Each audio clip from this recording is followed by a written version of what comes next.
গরিব কৃষকের গল্প। একটি ছোট গ্রামে বাস করত এক গরিব কৃষক। তার নাম ছিল রমেশ। সেই কৃষক এর একটি ছোট্ট একটি কুঁড়ে ঘর আর সামান্য একটু জমি ছিল।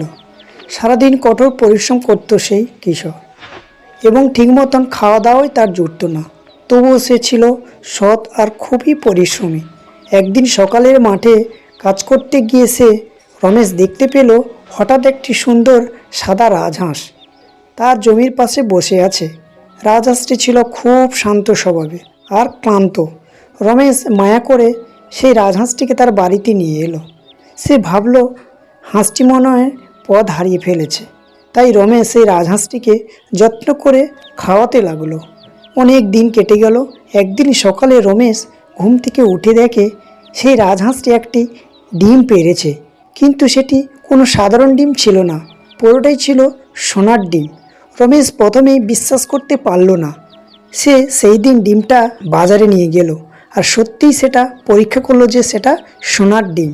সেই ডিম সে বিক্রি করে অনেক অর্থ পেল। তার জীবন একটু একটু করে বদলাতে শুরু করলো। প্রতিদিন রাজহাঁসটি একটি করে সোনার ডিম পাড়ত আর রমেশ ধীরে ধীরে গরিব থেকে বড়লোক হয়ে গেল। সচ্ছল ধনী এবং বড়লোক হয়ে উঠল সেই রমেশ।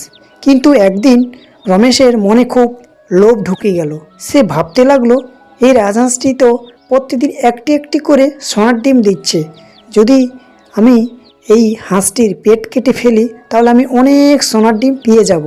তখন কৃষকটি ভাবলো তাহলে আমি একদিনই অনেক ধনী হয়ে যেতে পারি।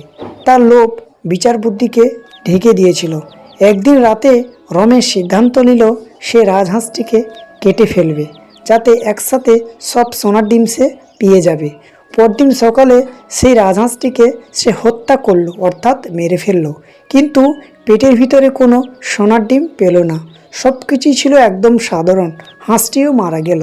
রমেশ তখন বুঝতে পারল সে নিজের লোভের কারণে নিজের সৌভাগ্যকেই পাওয়া সেই রাজহাঁসটিকে সে নিজের হাতেই মেরে ফেলেছে। সেদিন থেকে তার জীবনে আবার ও দরিদ্র ফিরে এলো। সে আর কখনো সেই সোনার ডিম পেল না। এর থেকে এই গল্প থেকে আমরা এই শিক্ষা পেলাম, ছোট বন্ধুরা, অতিরিক্ত লোভ মানুষকে সর্বনাশের দিকে এগিয়ে নিয়ে যায়। ধৈর্য আর সন্তুষ্টির সুখের আসল চাবিকাঠি। দেখা হচ্ছে পরবর্তী ভিডিওতে। ভালো থেকো ছোট বন্ধুরা।